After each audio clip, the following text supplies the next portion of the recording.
The research vessel Gentle Dawn floated in the cold darkness between stars. Broken and helpless like a wounded bird that could no longer fly, Ambassador Lyris Volsonith stood at the observation window of the bridge. Her crystalline skin catching the dim emergency lights and throwing small rainbows across the damaged walls around her. Her luminous purple eyes watched the ships that circled her vessel. And she felt the ancient fear that all prey animals know when predators have found them, the Kreth raiders had come out of nowhere. One moment the Gentle Dawn had been traveling peacefully through the empty space between solar systems, carrying 300 Valorian scholars and students on what was supposed to be an educational voyage to study distant nebulas. The next moment, 9 warships had dropped out of faster-than-light travel and surrounded them like wolves around a wounded deer. The first shot had destroyed their engines. The second had taken out their communication relay. The third had been a warning shot across the bow, close enough to shake the entire vessel and send people tumbling to the floor. Now they drifted, unable to run, unable to call for help through normal channels. Waiting for the Kreth to finish what they had started, Lyris turned away from the window and looked at her bridge. Crew Navigator Tareem sat at his station with his head in his hands. His usually bright blue skin now pale with fear, Science Officer Velith was trying to repair the communication systems.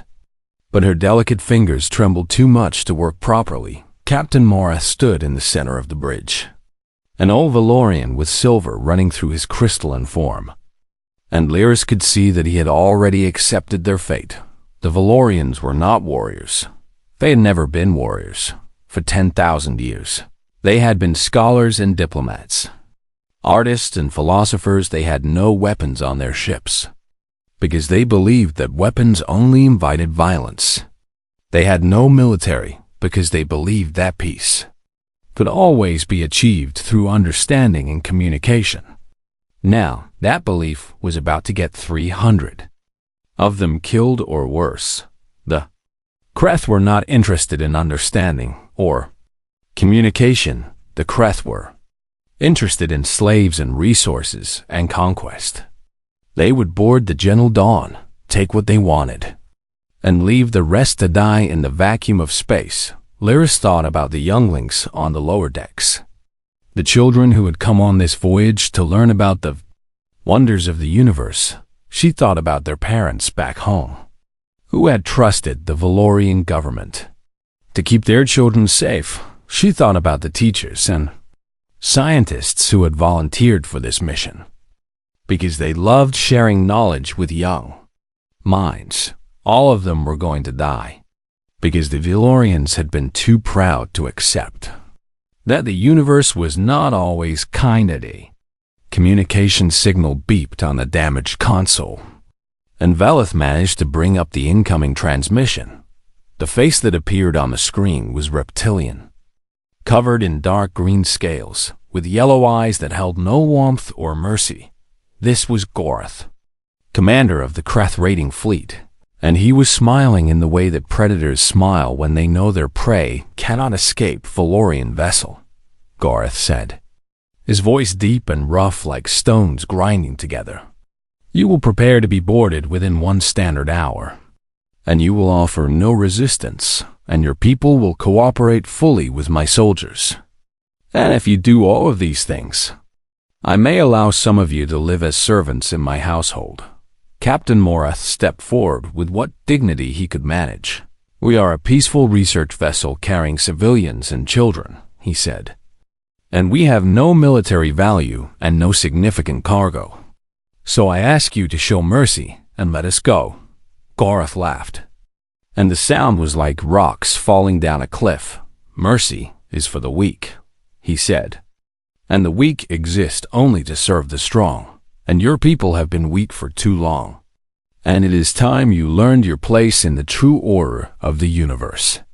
The transmission ended, and the bridge fell into silence. 1 hour. They had 1 hour before them. Kreth soldiers came aboard, and their nightmare truly began. Lyris looked at the damaged communication console and made a "Decision Velith," she said. "Can you get the emergency beacon working?" The science officer looked up with confusion in her eyes. "The emergency beacon uses a different system than our main communications," Velith said.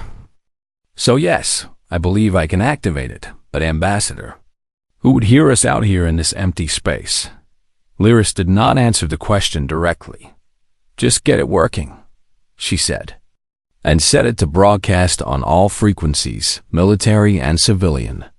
And make sure it includes our coordinates and the number of hostiles and the fact that we have children aboard." Captain Morith stepped closer to her and lowered his voice. "Ambassador," he said, "no one will answer, because we chose this route specifically because it is empty, because it borders restricted space, because no sane species would enter this region." Lyris nodded slowly. "I know," she said, "but I would rather die knowing that we tried everything than die knowing that we gave up without a fight."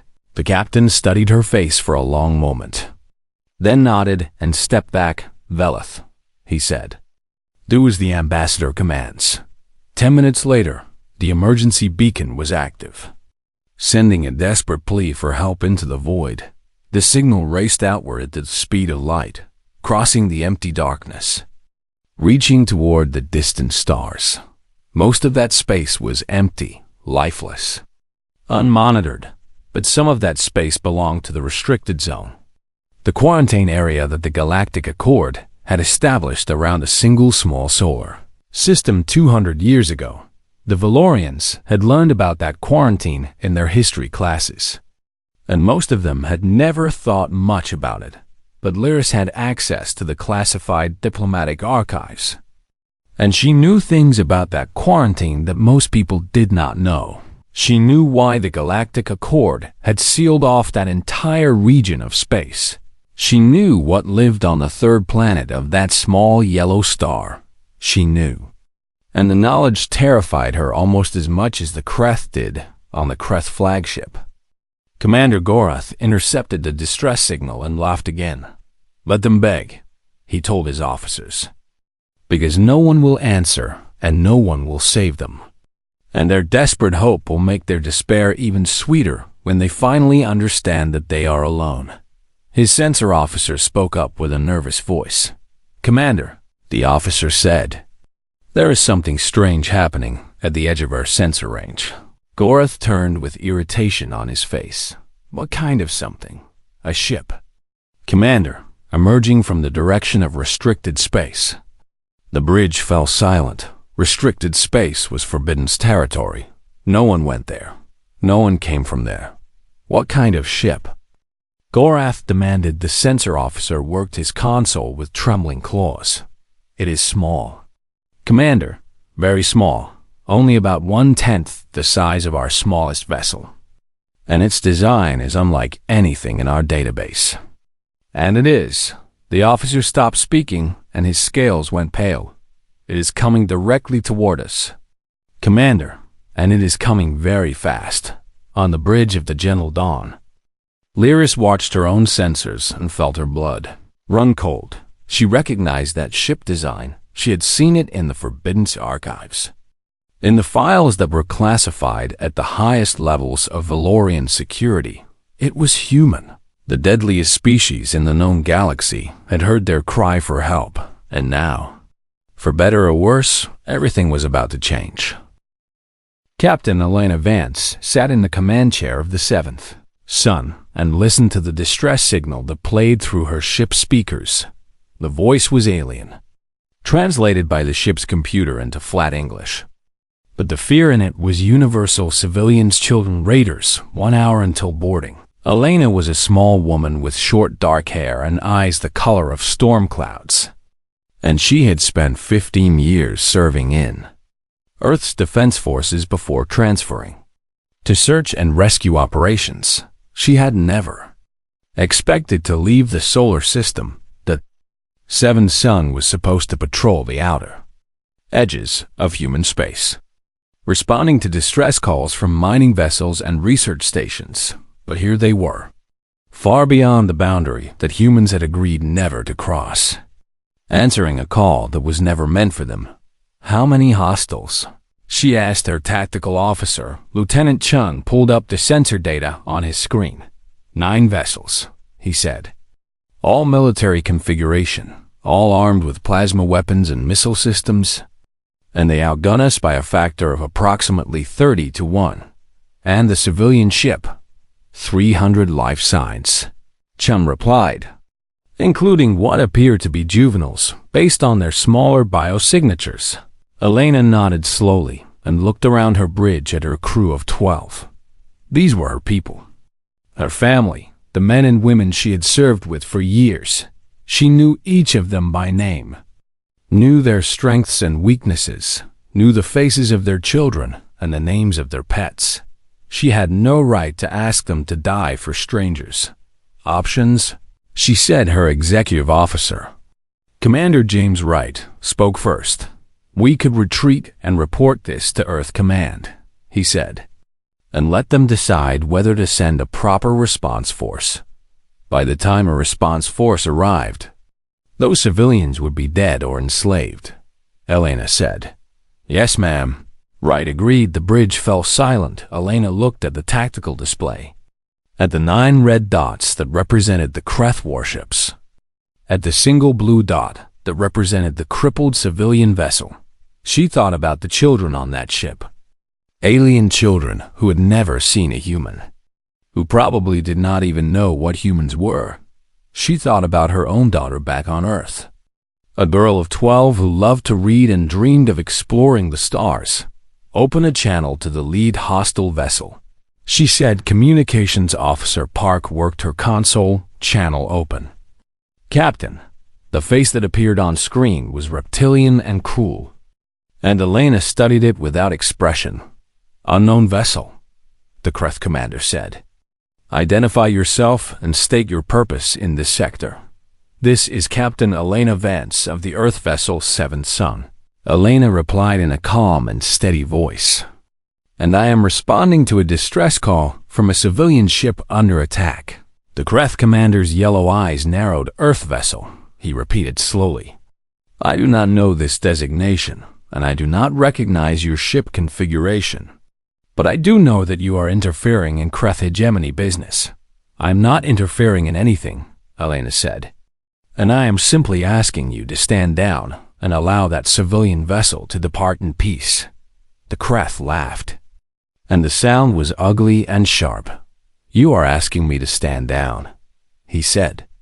"You in your tiny ship against my fleet of 9 warships. You are asking me to stand down." "Yes," Elena said simply. The laughter stopped. The Kreth commander leaned forward, his scales catching the light of his bridge. "I am Gorath, commander of this fleet, and I have conquered 17 worlds and enslaved millions of beings, and I do not take orders from anyone, least of all from some unknown creature in a ship the size of my personal shuttle." "I understand," Elena said, "and I am asking you one more time, very politely, to reconsider your actions and allow those civilians to go free." "Or what?" Gorath demanded. Elena did not answer immediately. She looked at her crew, at the faces of the people who had trusted her with their lives, and she saw no fear there. She saw determination. She saw readiness. She saw the quiet certainty of predators who had accepted a hunt. "Or I will be forced to take action to protect those civilians," Elena said finally. Gorath stared at her for a long moment, then burst into laughter again. "This is amusing," he said, "but I grow tired of your comedy, and I give you one chance to leave this sector before I destroy your ridiculous little ship along with the Valorian vessel."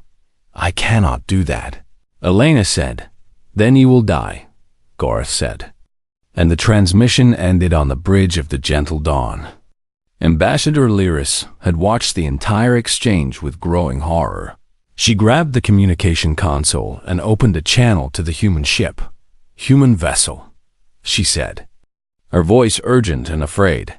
"You must leave this place immediately, because you do not understand what you are facing." The human captain's face appeared on screen, And Lyris was struck by how ordinary she looked. 2 eyes, smooth skin. No claws or fangs or armored scales. Nothing about her appearance suggested danger. Ambassador, the human said with a slight nod.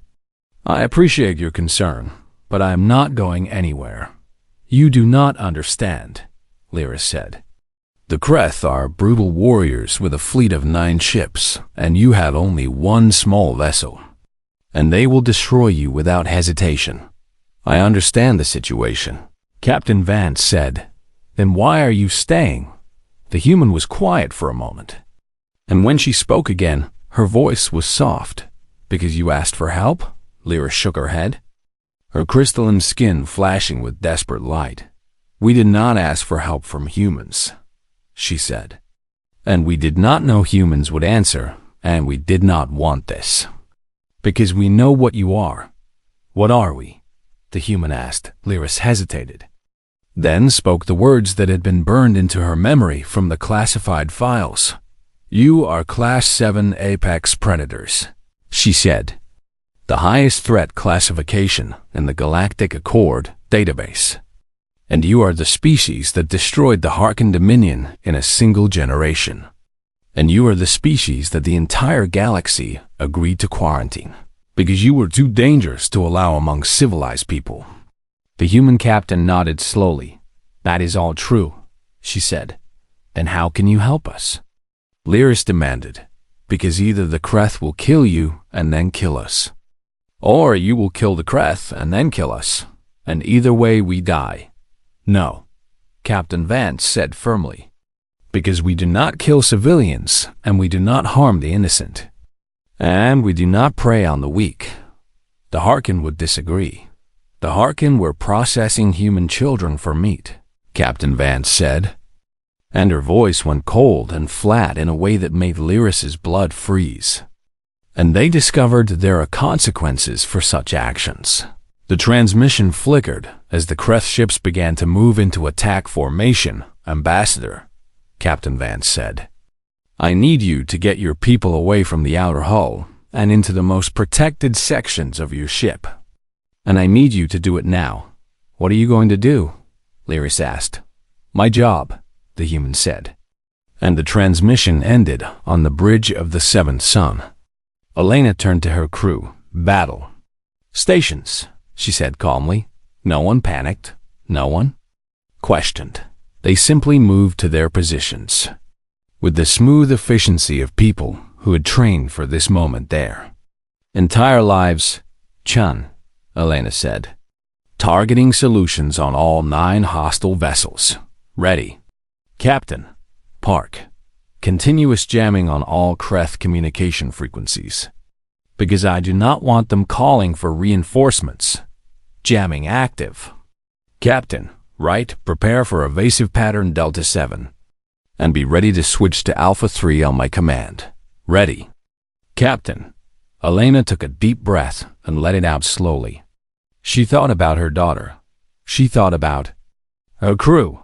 She thought about 300 alien civilians who had done nothing wrong except be in the wrong place at the wrong time. Then she stopped thinking and let her training take over all hands, she said. The enemy believes we are weak because we are small and alone and far from home.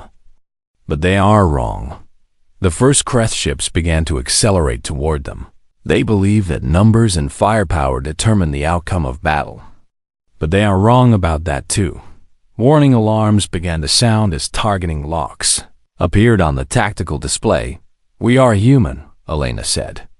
And we have been fighting and surviving against impossible odds since before we could walk upright. And today we will show these raiders what that means. The first missiles launched from the Kreth vessels, all hands. Captain Elena Vance said. Weapons free. The 7th sun surged forward into the heart of the enemy fleet. The battle lasted 11 minutes on the bridge of the Gentle Dawn. Ambassador Lyris watched it happen on her sensors, and she could not look away even though every instinct in her body screamed at her to hide. The human ship moved in ways that should have been impossible. It did not fly in straight lines or predictable patterns. It twisted and rolled and dove through space like a living creature, like a hunting animal chasing prey through a forest of stars. The Kreth missiles could not track it. The Kreth weapons could not hit it. Every time a targeting lock seemed to form, the seventh sun was already somewhere else, already moving in a new direction, already lining up its own attack. The first Kreth ship died in the opening seconds of the fight. A single precise shot from the human vessel struck its engine core, and the warship bloomed into a flower of fire and debris. The second ship died 10 seconds later, destroyed by a missile that the humans had launched before the battle even began, timed perfectly to arrive just as the ship tried to turn. The third ship tried to ram the seventh sun, accelerating to maximum speed in a desperate attempt to crush the smaller vessel with sheer mass.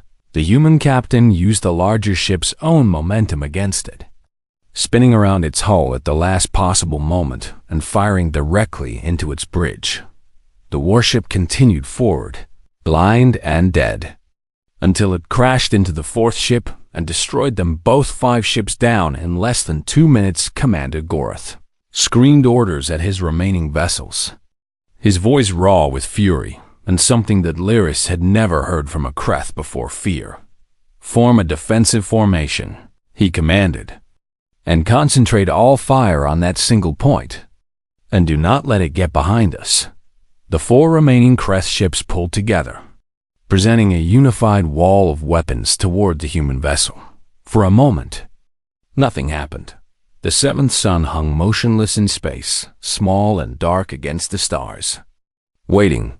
Then it moved. Lyris had studied predators in her biology courses, and she had learned about the hunting strategies of different species across the galaxy. Some predators used speed, chasing down their prey in open terrain. Some used stealth, hiding and waiting for the perfect moment to strike. Some used numbers, working in packs to overwhelm larger creatures.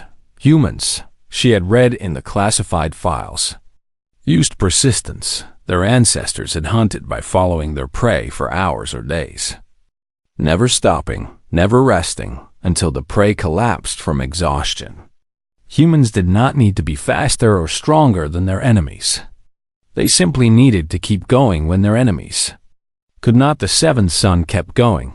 It dove into the Kreth formation without hesitation, passing so close to one warship that Lyris could see the rivets on its hull. The Kreth could not fire without hitting each other. The human could fire at anything.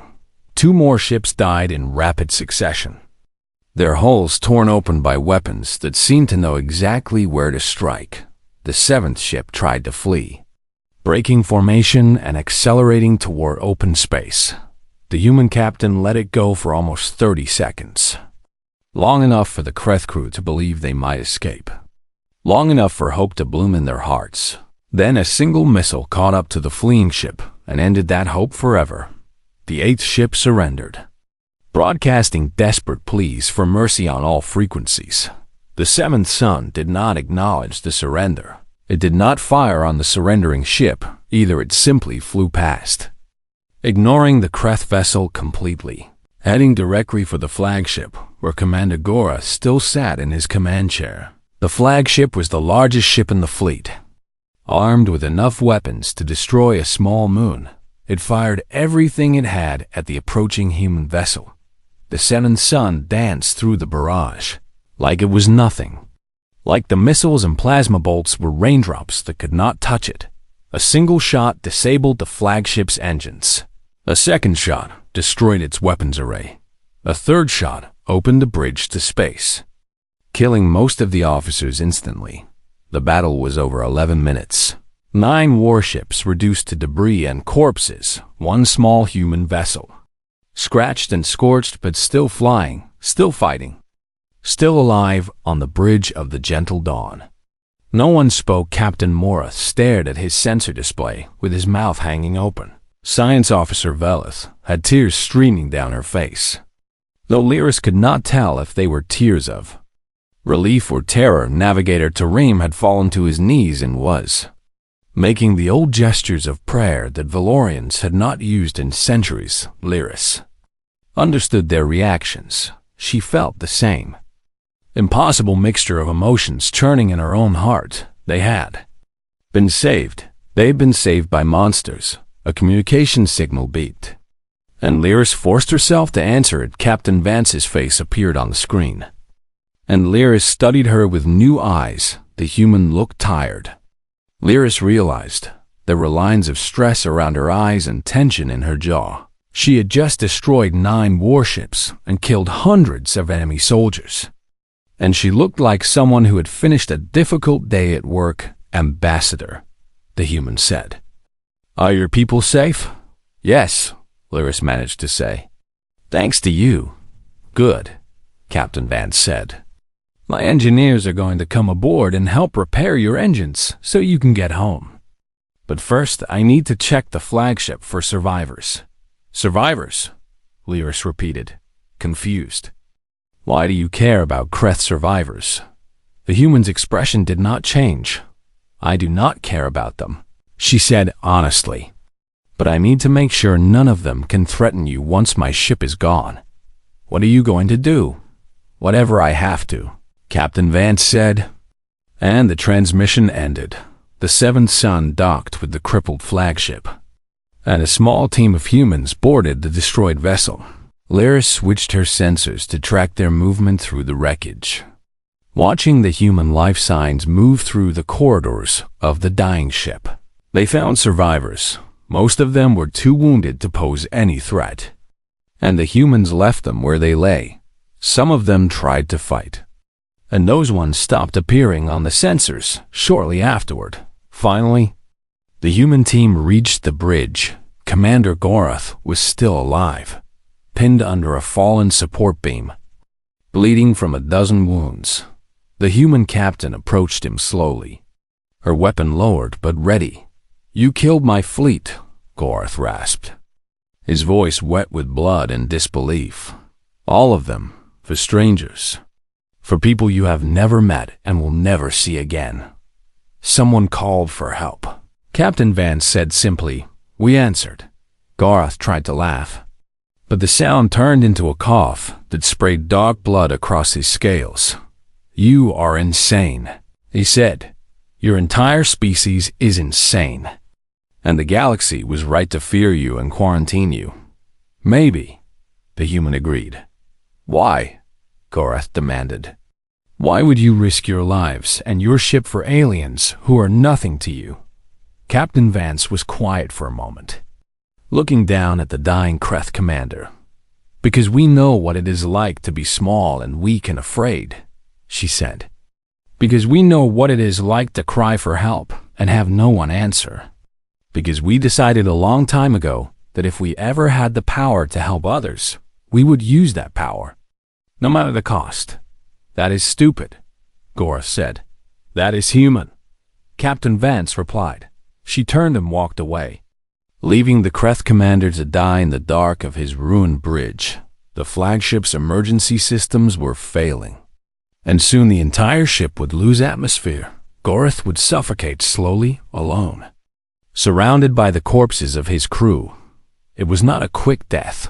It was not a merciful death. But it was the death he had earned by preying on the innocent, and the humans, for all their fearsome reputation, had given him exactly what he deserved. Nothing more, nothing less, on the bridge of the gentle dawn. Lyris watched the human team return to their ship, and she wondered what kind of creatures could be so terrifying and so just at the same time. She did not have an answer, but she was beginning to understand why the galaxy had been so afraid of humanity, and she was beginning to wonder if that fear had been entirely justified. The human ship docked with the gentle dawn 3 hours after the battle ended. Ambassador Lyris stood at the airlock with Captain Morath and a small group of security officers.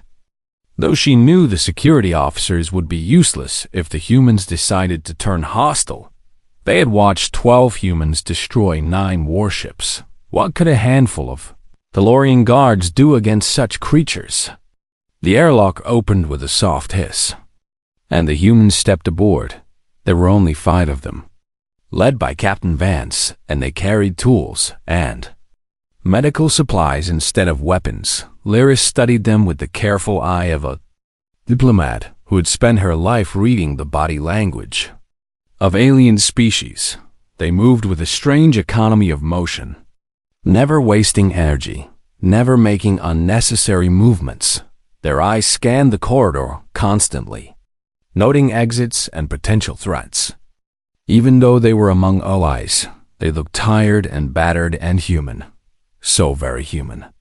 And Lyris could not reconcile what she saw with what she knew. Ambassador, Captain Vance said with a nod of greeting. Thank you for allowing us aboard. Thank you for saving our lives. Lyris replied automatically. The human captain shook her head slightly. We are not done yet, she said. Your engines are still damaged, and your life support will fail within 40 hours if we do not repair it. So my engineers are going to get to work immediately. That is very kind of you, Captain Morath said. But we must ask, what do you want in return? The human looked at him with something that might have been confusion. In return, she repeated. For saving us, Morath clarified. For risking your lives against overwhelming odds, for everything you have done.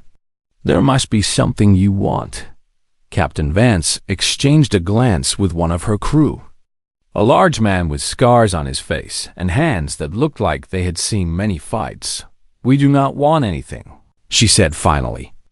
We answered a distress call, and we eliminated a threat to civilians. And that is our job. Your job, Lyris said, is to help strangers you have never met. Yes, the human said simply. She turned to her engineers and gave them quiet instructions. And they moved off down the corridor toward the engine section with their tools and equipment. Captain Vance remained with the scarred man and one other crew member, a young woman with medical supplies who asked permission to visit the wounded. Lyris granted permission in a daze. Still trying to process what was happening, the humans spread out through the ship, and Lyris followed Captain Vance to the observation deck where the debris field of the Kreth fleet still hung in space. You have questions, the human said without looking at her. Many questions. Lyris admitted. Ask them. Lyris hesitated, then decided to start with the biggest one. You are the species that destroyed the Harken Dominion, she said. I have read the reports in the classified archives, and they say that humans killed billions of Harken, that you reduced their homeworld to molten glass, that you hunted down every Harken colony and outpost and ended them all. Yes, Captain Vance said. We did that. How can you do such terrible things and then turn around and risk your lives to save people like us? The human was quiet for a long moment, staring out at the stars. Do you know why we destroyed the Harken? She asked. The reports say they attacked a human colony. They did more than attack, Captain Vance said. And her voice went flat and cold in that terrifying way Lyris had heard before. They conquered a farming colony called New Geneva, a peaceful settlement of about 50,000 people, mostly families. She paused, and Lyris saw her hands clench into fists at her sides. The Harken considered humans a delicacy, she continued. They especially prized the young ones, said the meat was more tender. So they built processing facilities on New Geneva, and they shipped human children back to their homeworld by the thousands. Lyris felt sick. By the time we found out what was happening, Captain Vance said, they had been operating for almost 2 years, and we could not save the people who had already been taken. So we made sure the Harken could never do it again. You killed billions of them. Yes, women and children too. Yes, the human said. And she finally turned to look at Lyris with those storm-gray eyes. Because the Harken did not distinguish between our women and children when they were putting them on the butcher's block. And we decided that if they wanted to treat humans like animals, they would learn what happens when you corner an animal. Lyris did not know what to say. It was monstrous. It was horrifying. And yet, standing here on the deck of her saved ship, surrounded by 300 living Valorians who would have been slaves or corpses without human intervention, she could not bring herself to condemn it entirely. "We know what we are," Captain Vance said softly. "We know that we are capable of terrible things, that the violence in our nature runs deeper than most species can imagine. And that is why we isolated ourselves after the Harkon War. You chose quarantine. We asked for it. The human confirmed. We went to the Galactic Accord, and we told them to seal our system, to forbid contact, to let the galaxy forget that humans existed. Because we were afraid." "Afraid of what? Afraid of ourselves?" Captain Vance said. "Afraid of what we might become if we were let loose among all these worlds full of people who could not defend themselves against us. Afraid that we would turn into the monsters that the galaxy already believed us to be." She looked back out at the stars. "But we could not ignore a cry for help," she said. "Even knowing that it might break the quarantine. Even knowing that it might bring the entire galaxy down on our heads. We could not just sit in our safe little system and listen to people beg for help and do nothing." "Why not?" the human smiled. And it was a sad smile, full of old pain and older memories, because a long time ago, before we had ships or technology or even writing, we were small and weak, and the world was full of predators that wanted to eat us, she said. And we survived by helping each other, by banding together against the things that hunted us, by answering each other's cries for help, even when it meant risking our own lives." She turned to face Lyris fully. "That is who we are," she said. "That is the heart of humanity, the thing that makes us what we are. And we will not abandon it, no matter how dangerous it makes us." Before Lyris could respond, there was a commotion in the corridor behind them. She turned to see the scarred human man, the one who had accompanied Captain Vance, walking toward them with a small Valorian child in his arms. The child was crying, and the human was making soft sounds and rocking her gently. And in his massive scarred hands, he held a small figure made of folded paper. "What is that?"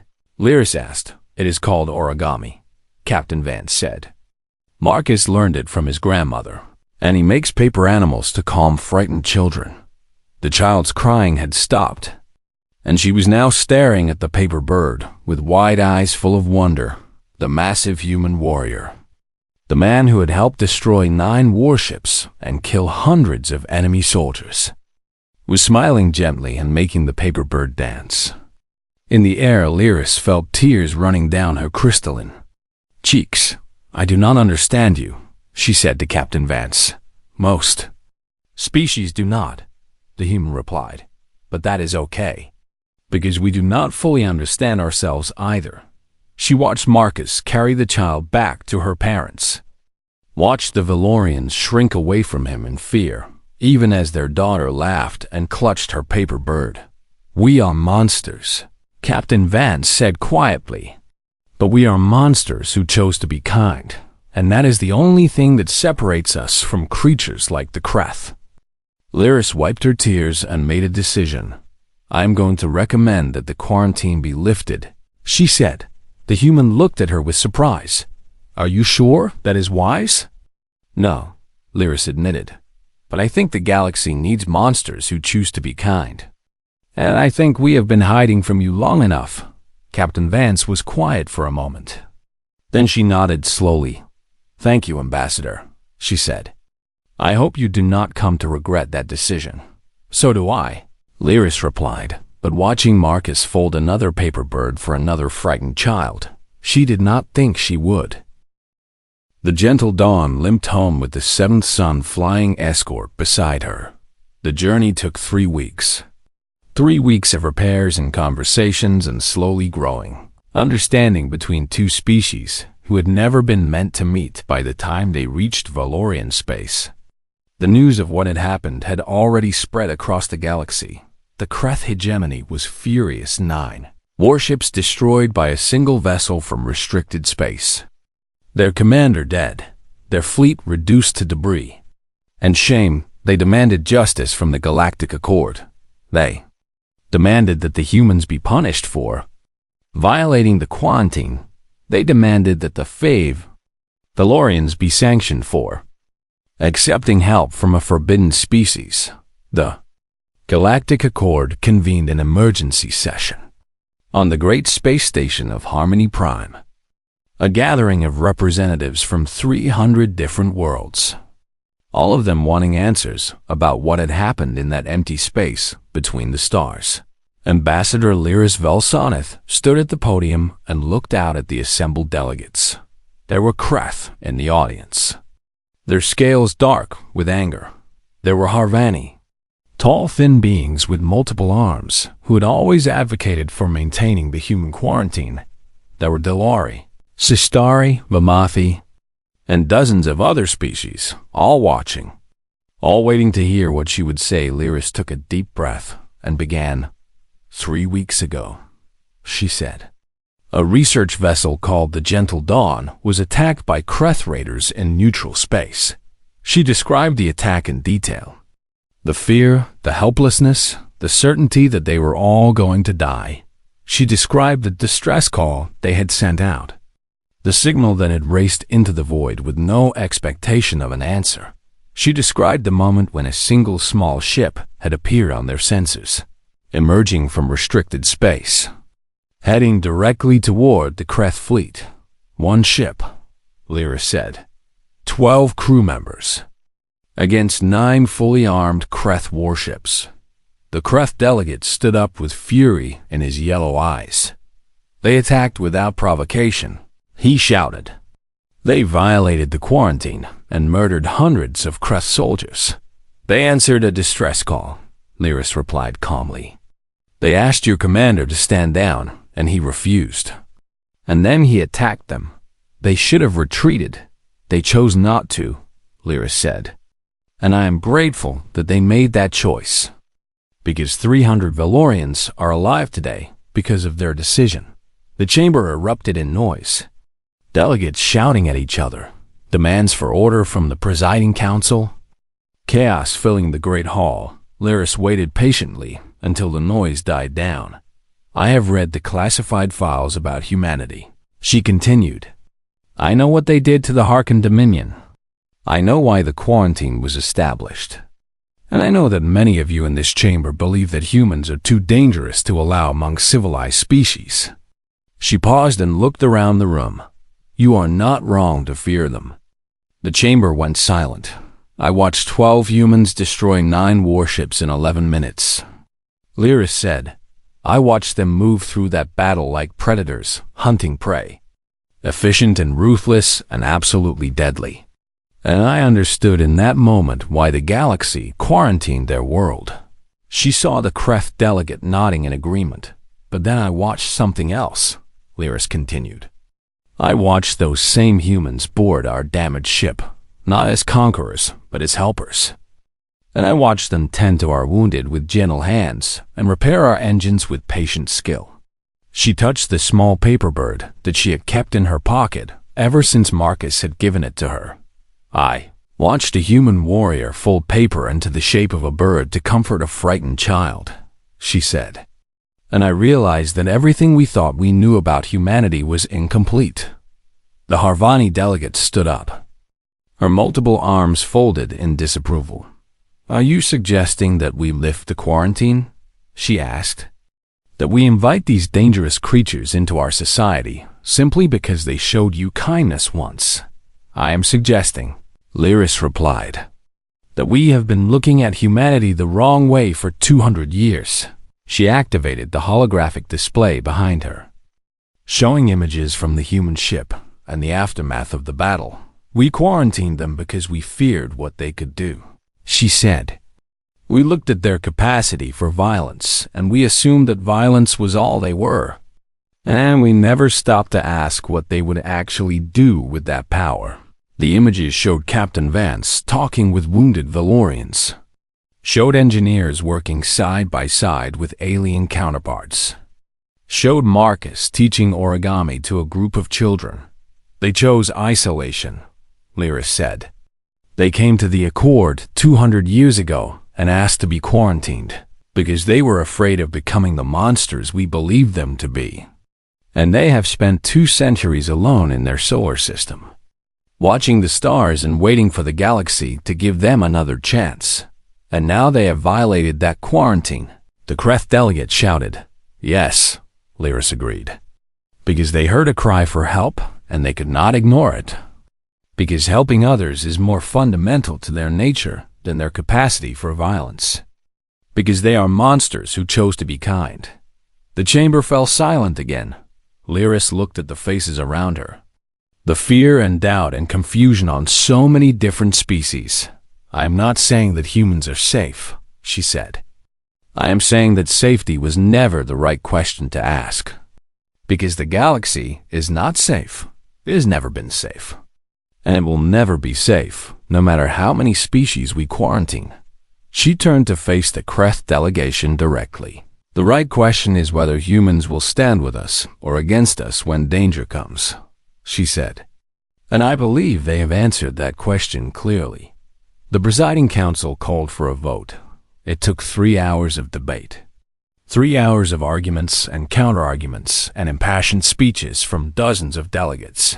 In the end, the vote was closer than Lyris had hoped, but the quarantine was lifted 1 standard year later. The first human embassy opened on Valorian Prime.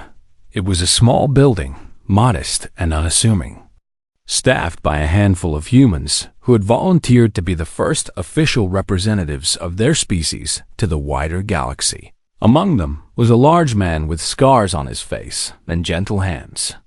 A man named Marcus, who had once been a warrior and was now something else entirely, every afternoon. He sat in the courtyard garden outside the embassy and taught origami to the local children Valorians. Delori, Sistari, even a few young Kreth, whose families had settled on Valorian Prime, they all gathered around him, watching with wide eyes as his scarred fingers transformed flat paper into birds and flowers and dragons. The parents watched too, still nervous around the human, still remembering the stories of what his species had done, but they let their children stay because they had heard other stories, 2 stories, about a small ship that had answered a cry for help. Stories about warriors who had chosen kindness over conquest. Stories about monsters who protected the innocent across the galaxy. Those stories spread. They spread to worlds where raiders preyed on the weak. They spread to stations where pirates terrorized travelers.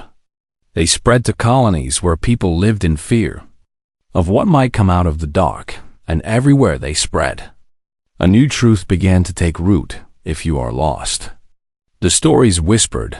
If you are hunted, if you are afraid and alone and all hope is gone, send a signal toward the yellow star called Soul.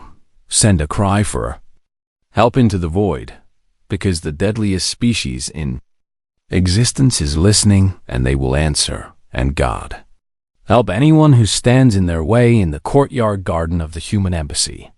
Marcus finished folding a paper crane and handed it to a small Valorian girl with crystalline skin and luminous eyes. She laughed and made it fly through the air. And for a moment the scarred warrior smiled. This was why they had come. This was why they had broken the quarantine and risked everything, not for conquest, or glory or revenge, but for this, for a child's laughter, for a galaxy that might finally learn to see them as they truly were, for the chance to prove that even monsters could choose to be kind. The story had just begun, and humanity was ready to write the next chapter.